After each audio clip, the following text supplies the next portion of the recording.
I suppose the argument would be that allowing money contracts to be undermined or made meaningless by high inflation destroys the effectiveness of the money system and money contracts as an organizing device.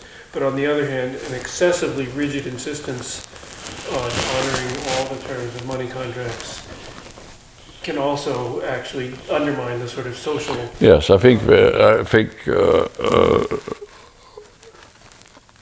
we can let evolve a system of outstanding contracts which puts us in this kind of bind. There is no, we have no mechanism or institutional devices that prevents this from happening. We just have contracts being concluded every day, and the stock grows and obeys no particular underlying principles that would prevent that.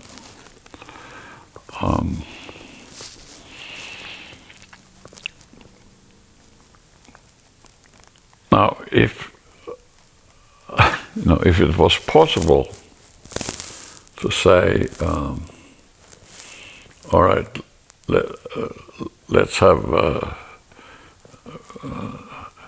20% inflation and then quit, something like that. That is, if there was a way to engineer inflations in a predictable way and say, by and large, I like this distributional outcome a bit better than explicit repudiation or something like that. But you start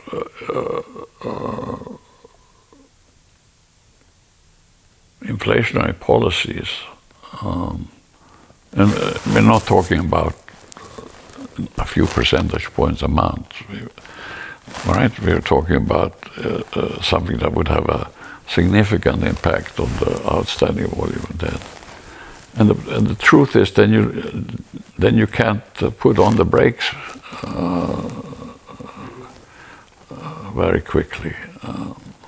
You tend to lose control of the situation. The high inflations are situations where the government does not control the situation.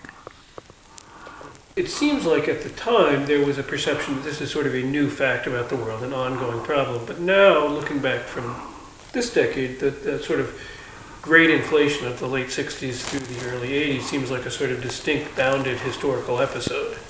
So are there any sort of overall lessons that we might take from the sort of trajectory of that process in terms of sort of how this unfolded and what brought it to the end and what people might have learned from the whole episode?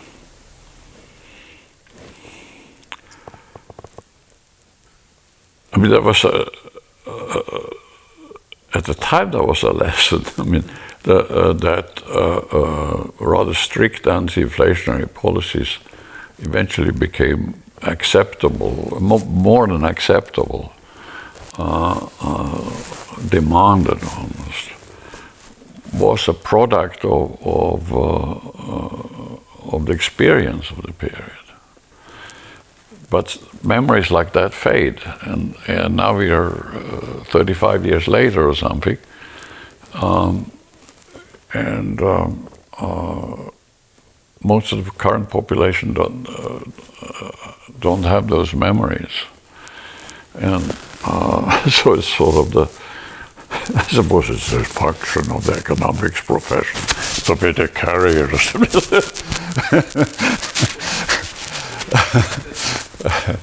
And I'm not sure we're doing a very good job of that. Yes, as you say, it's almost like just a taboo now without a clear set of reasoning behind it, or even. Yeah.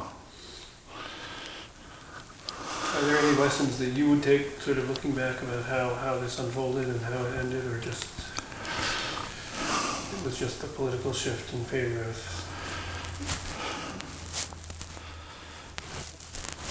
Well, I mean,